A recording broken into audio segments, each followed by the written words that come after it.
Bienvenidos una vez más a su programa Perspectivas. Les saluda Gaby Peroso. Si existe algún tipo de negociación, de conversación por parte de Nicolás Maduro, él lo único que busca es cómo permanecer en el poder y no cómo entregarlo, ya que no pareciera querer admitir que perdió estas elecciones. Vamos a conversar con Tamara Tarasiuk, quien es directora del programa de el Estado de Derecho del Peter Bell, del diálogo interamericano, una persona que adicionalmente conoce muy bien todo este tema de las negociaciones, de los incentivos que se pueden dar para lograr transiciones democráticas en el mundo. Muchísimas gracias, Tamara, por estar aquí.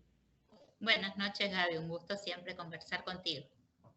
Tamara, en primer lugar, tú planteabas justamente en alguna de esas entrevistas que el punto de vista de Maduro es cómo negociar para quedarse en el poder. Sin embargo, la oposición legítima, con un voto popular abrumador, sencillamente quiere una negociación para que él se vaya del poder. ¿Cómo poder entender estas dos posturas para poder iniciar cualquier tipo de diálogo? Mire, yo creo que desde el 28 de julio, que es el día de las elecciones, el gobierno de Nicolás Maduro hizo lo que mejor sabe hacer, que es aferrarse al poder. Eh, Hubo un fraude burdo donde pretenden robarse las elecciones y el resultado electoral sin presentar ninguna evidencia ni del supuesto hackeo terrorista, ni de los resultados oficiales que anunció el Consejo Nacional Electoral, y desde entonces una escalada represiva que ha llevado a más de 20 muertos, según el gobierno 2.000 detenidos, de los cuales se han podido confirmar unos 1.400, casos de abusos, y realmente un intento de generar un clima de tensión que hace que quieren que sea más difícil para la gente expresar su voluntad que expresaron en las urnas. O sea, este es el contexto donde vemos, yo creo que refleja un régimen debilitado, no un régimen poderoso, ¿no? Que se está aferrando al poder a través de estas técnicas. Ahora, que ellos quieran negociar quedarse en el poder es evidente y ese va a ser el punto de partida. Pero hay circunstancias muy distintas en la Venezuela de hoy de otras oportunidades anteriores para encarar una negociación por parte de la oposición. Lo que creo que es importante es que el punto de partida de esa conversación sea un diagnóstico real sobre lo que está ocurriendo en el país, y lo que está ocurriendo en el país es lo que te mencionaba recién. Ahora, en ese deseo de quedarse en el poder, por ejemplo, ¿tú crees que los principales negociadores que hasta ahora conocemos, que sería Colombia, Brasil y México, le permitan hacer eso, por ejemplo, complaciéndolo y diciendo sí, que repitan elecciones y ese tipo de cosas que obviamente favorecerían a Nicolás Maduro, o no está tan fácil ya para él? Mira, yo creo que el fraude fue tan burdo y la represión tan descarada que hoy le queda muy difícil a gobiernos como Colombia o México o Brasil, que dicen ser democráticos o regirse por principios democráticos, defender a Nicolás Maduro. Creo que parte del contexto que te decía que es distinto en esta oportunidad es eso, es que le queda incómodo a estos países hacerle el juego a Maduro que compre tiempo con este circo jurídico de llevar todo al Tribunal Supremo de Justicia.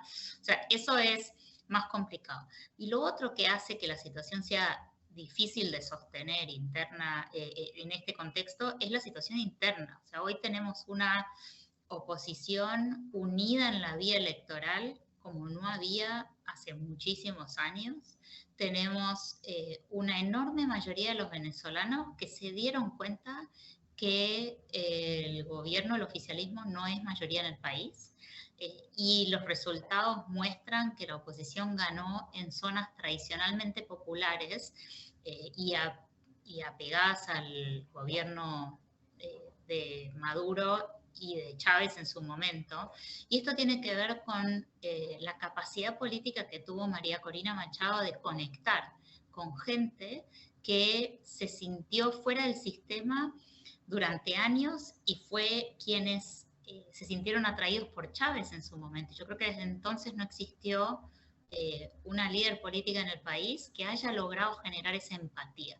Todo esto es un combo que hace muy difícil para países como Brasil o Colombia o México ciegamente amparar a Maduro. Y volviendo a tu pregunta inicial, Gaby, la realidad es que ninguno de estos países toleraría que le pidan la pavada de pedirle a Edmundo González que admita hacer las elecciones nuevamente. O sea, ¿qué hubiese pasado si cuando Lula ganó las elecciones y Jair Bolsonaro no quiso irse del poder, alguien le decía a Lula si quisiera compartir el poder con Jair Bolsonaro y hacer un gobierno de coexistencia política?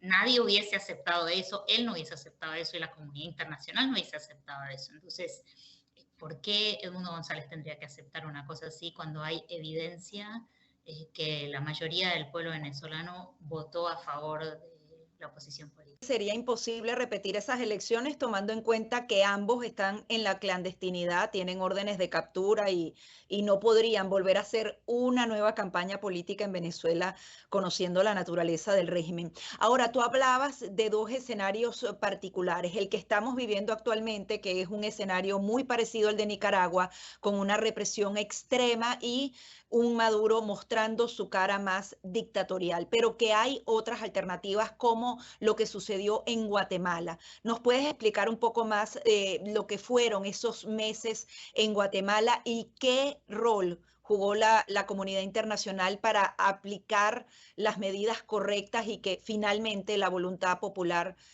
pudiera cumplirse y este hombre llegara al poder? En Guatemala el año pasado hubo elecciones presidenciales y desde las autoridades fueron sacando de la carrera política a todos los que se oponían al gobierno y se asomaban en las encuestas.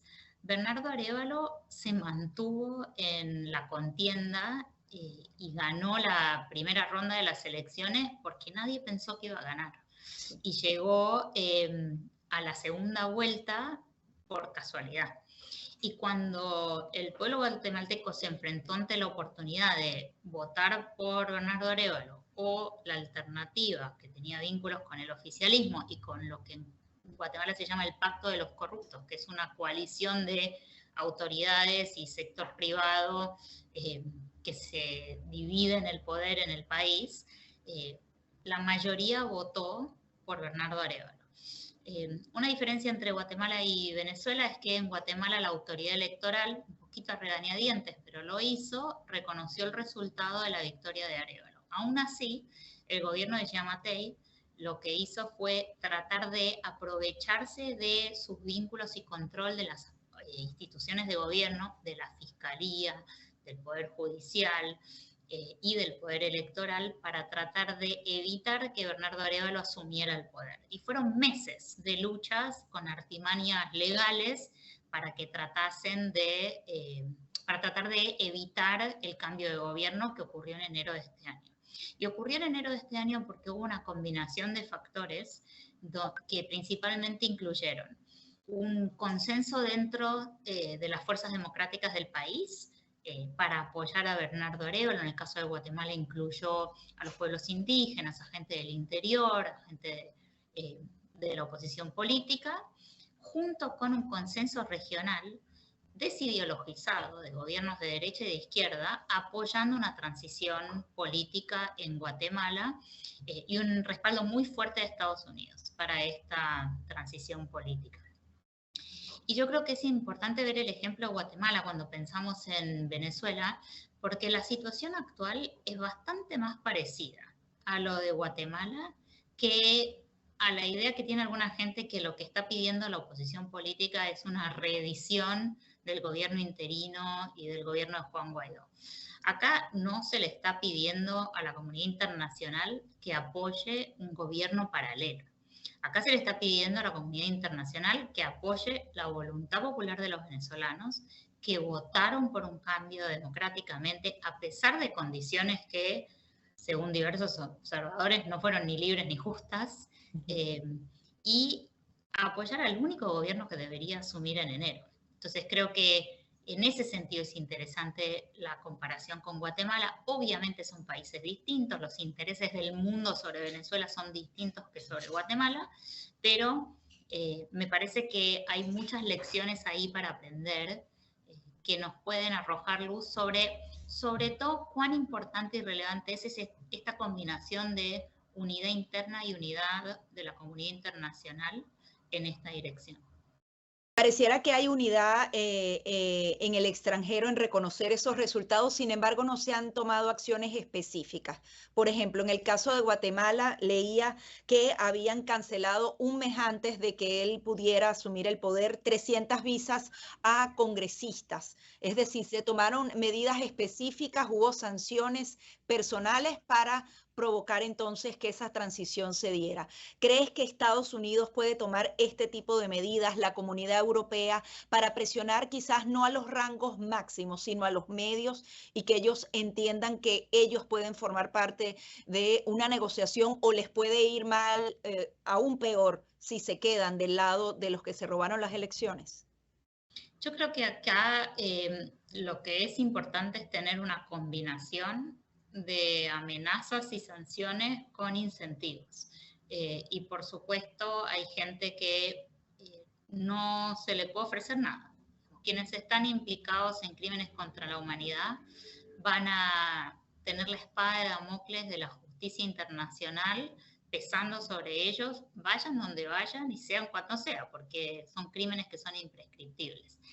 Entonces hay un grupo reducido de quienes están en el poder, que son casualmente los que están aferrándose ciegamente al poder, al fraude y a la represión, que tienen como salida posiblemente solo conversar y negociar con aliados no democráticos, que hay que ver cuánto interés tienen en Nicolás Maduro una vez que no tenga más poder.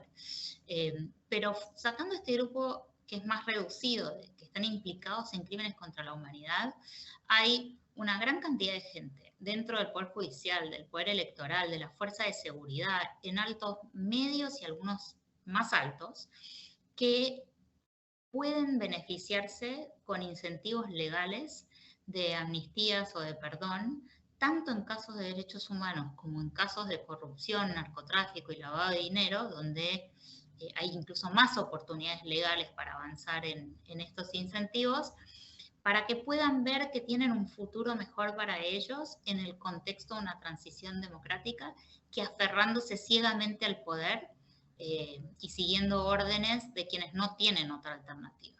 Y obviamente este es un balance muy delicado, hay que hacerlo con mucho cuidado, tomando cuidado de prestarle atención y escuchar a las víctimas en los casos de violaciones de derechos humanos, de cumplir con el derecho internacional, y a muchos de nosotros nos puede revolver el estómago alguna de estas medidas.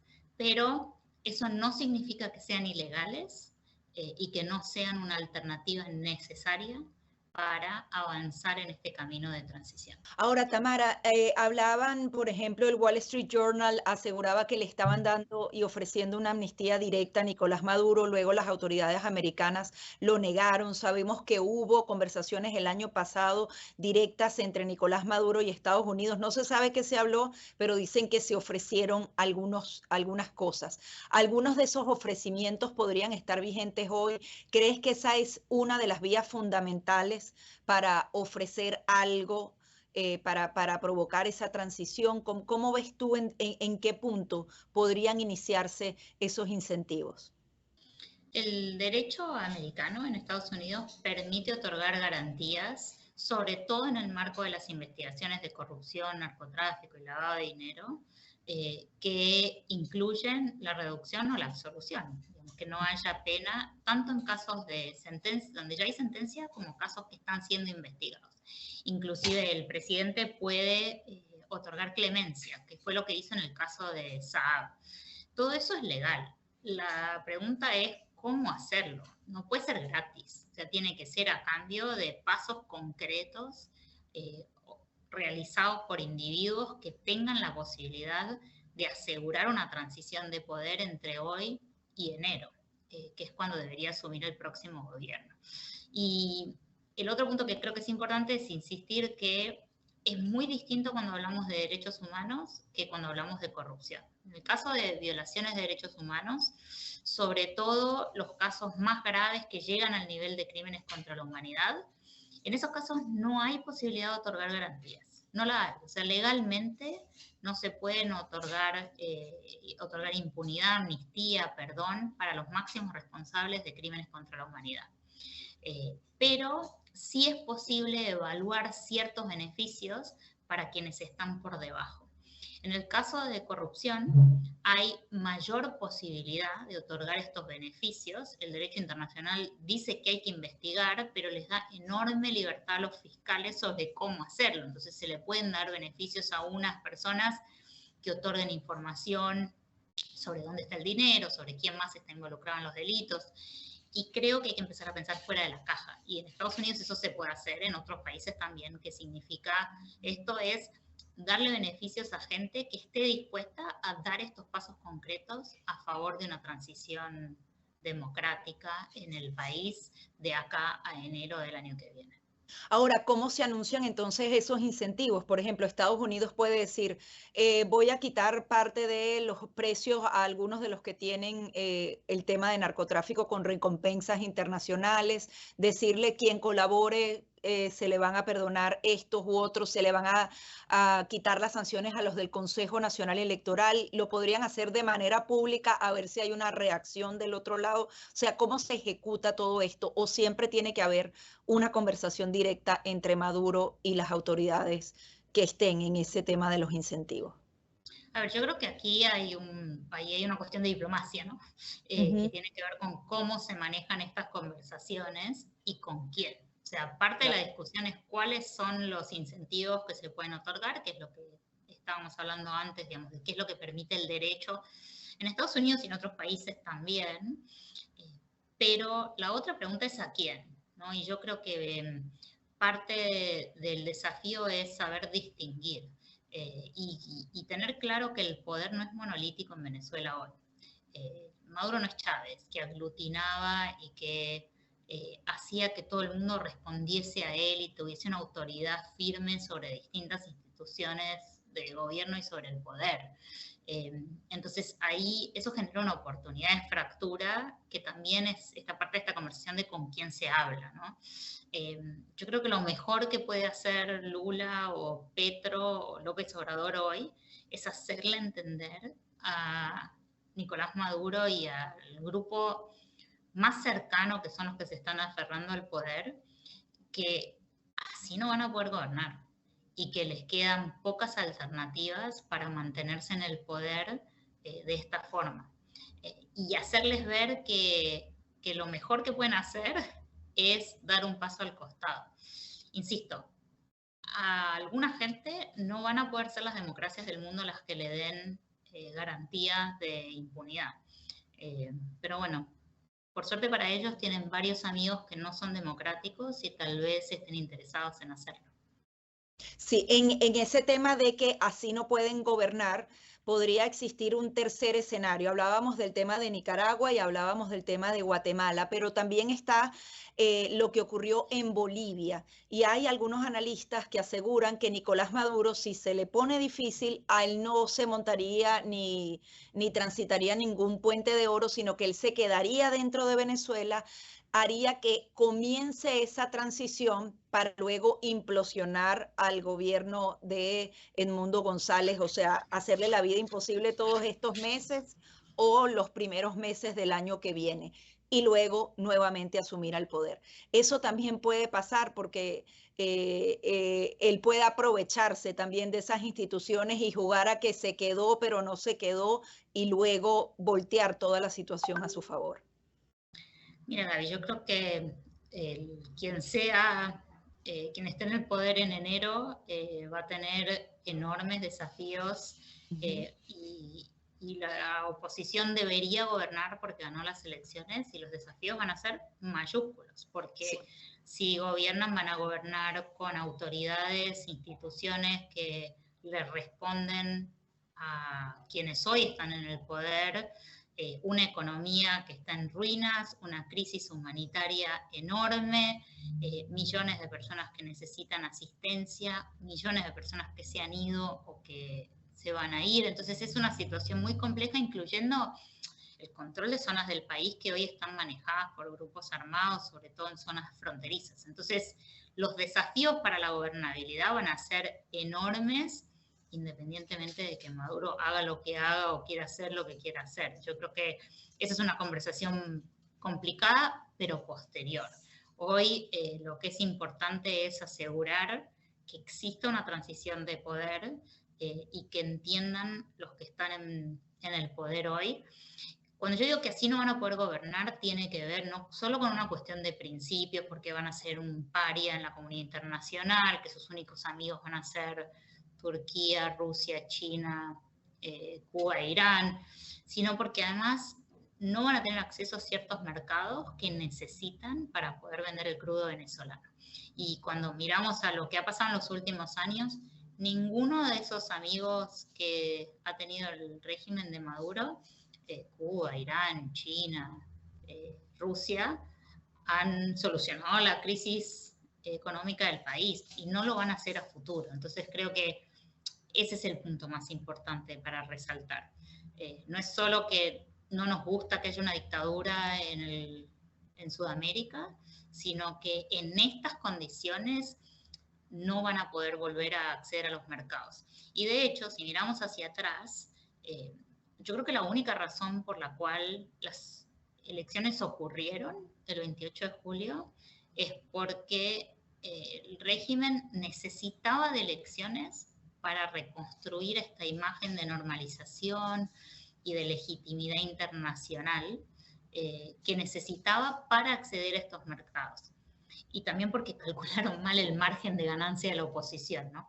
Pero ese era el incentivo. Obviamente no lo consiguieron con este fraude, pero tienen que saber que en estas condiciones volver a los mercados y poder gobernar va a ser extremadamente difícil. La Corte Penal Internacional ha asegurado que está viendo muy de cerca los recientes casos de represión, de detenciones arbitrarias. ¿Crees que la Corte Penal Internacional podría tomar algún tipo de medida urgente o no debemos esperar nada porque el curso de las investigaciones seguirá con los mismos lapsos? Hay algunos venezolanos esperanzados, dicen, si le dieron orden de captura a Vladimir Putin, ¿por qué no darle a Nicolás Maduro o a alguno de los donde la investigación está muy desarrollada y muy clara? ¿Eso es posible?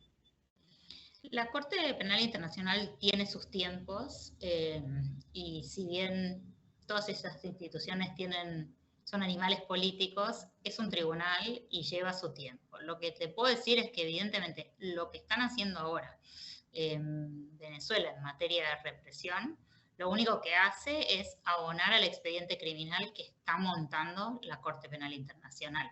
Que esto ya no es un análisis de responsabilidad penal por lo que ocurrió en el pasado, en el 2014 o en el 2017, sino que se continúa juntando evidencia de ese tipo de abusos que solo hace que la situación empeore, porque cuando ves lo que está pasando hoy en el país, empiezan a haber patrones muy similares a los del 2014 y a los del 2017, que esto hace que estos abusos no sean hechos por agentes insubordinados, sino parte de un patrón. Y eso es exactamente lo que evalúa la Corte Penal Internacional para determinar si hay responsabilidad penal individual. No es solo la responsabilidad del Estado, sino de personas con nombre y apellido involucradas en los delitos más graves a nivel internacional.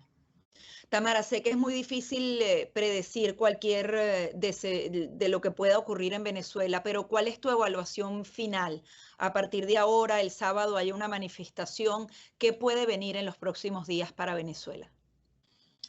Yo creo que lamentablemente la situación se va a poner peor antes de mejorar, porque va a ser difícil que suelten el poder, y eso significa que hay que cuidar a la gente en Venezuela y hay que ponerle el ojo a la represión para tratar de proteger a la gente que se está expresando tanto desde el liderazgo político como desde la población en general. Pero, sin embargo, creo que estos hechos de represión y mantener la teoría del fraude, digamos, que no lo llaman fraude, digamos, mantener los resultados oficiales sin presentar evidencia, son manotazos de ahogado por parte del régimen que demuestra debilidad. Y eso abre una oportunidad. Muchísimas gracias, Tamara, por todas estas conclusiones. Muchas gracias a ustedes. Tamara Tarasiuk, quien es directora del Centro de Estado de Derecho, Peter Bell, del Diálogo Interamericano. Hasta aquí nuestro programa Perspectivas.